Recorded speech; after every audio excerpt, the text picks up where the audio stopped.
I'd seen a few stories. Everton aren't on the naughty step anymore, the Premier League. So therefore, profit and sustainability, not a problem. Again, a budget. Lots of stuff in the papers. Everton are looking at this. Everton are interested in Kuna from Atletico Madrid. Wolves are offering 40 million. Everton are still in the conversation. When we knew that there wasn't that kind of money.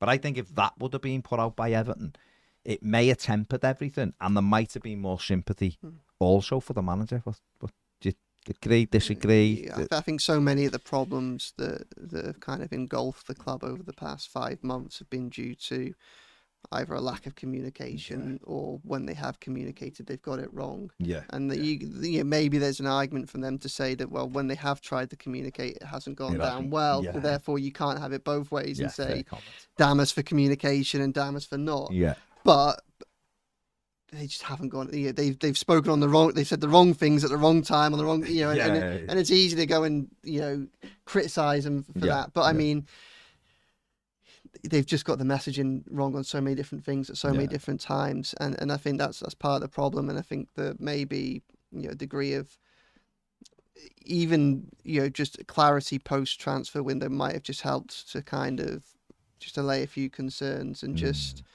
That's it. It's the guessing, it's the uncertainty that I think is really kind of left so many reasonable supporters just concerned. So they just kept making, because you got to remember that when they did choose to speak out, really they continued the same messaging. Farhad Bashiri comes out in a series of, I'll call them appearances that again, weren't particularly representative of a stable organisation that's making lots of sensible decisions through a reasonably sensible process. And he promised a striker. That's it. So if anything, they doubled down on what they started with. And he said he didn't even say we're hopeful. He said we will. This is it. And this is part of the problem. It's what is being said is going to happen and what's actually happened. They're so far apart that it's only ever going to lead to people thinking the worst and people kind of, filling in the gaps themselves. And when you start to fill in the gaps yourselves, your mind can run away with you. But I just think that they just got so many things wrong and, so many strategic decisions wrong. And they've kind of snowballed. And once you got the first one wrong, then all of a sudden it's made it easier and more damning to make the second mistake and then the third mistake and the fourth mistake.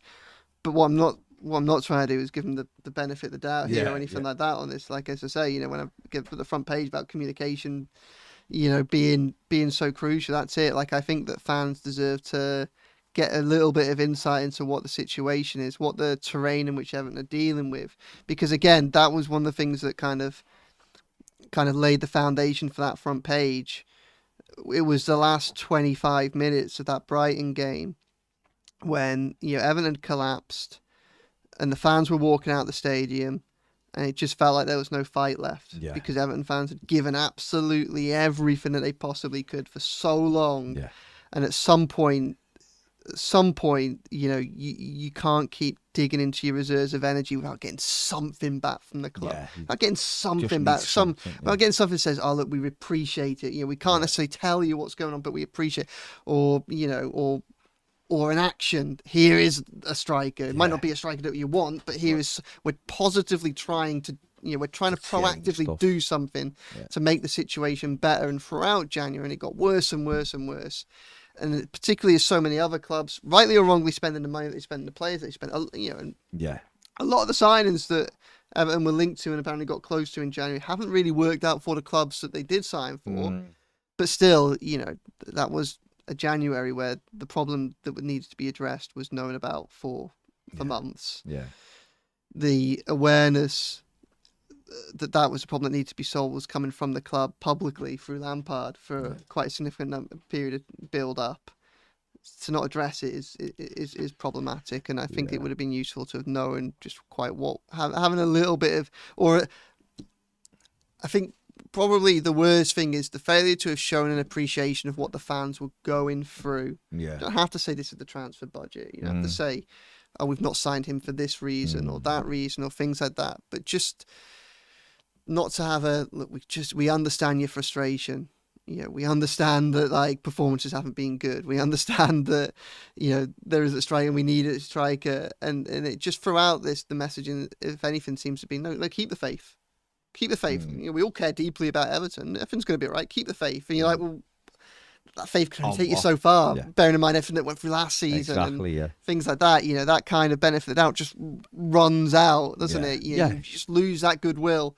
And they just needed to get to a point where, Everton fans were getting something back, and that hasn't. And if anything, it's continued since then as well. Yeah. And it went all the way through to just that crazy situation, at the end of January, beginning of February, where you got Deitch being the only person that effectively was able to, that anybody was able to publicly question about anything that had happened to Everton in the preceding weeks. And obviously, there's nothing he could say. He wasn't a part of it, was he? So that's probably why he was put up to do it, because he's the personality that clearly isn't afraid to say whatever, say what he wants to say, or to move away from a question or take it down a different path or things like that.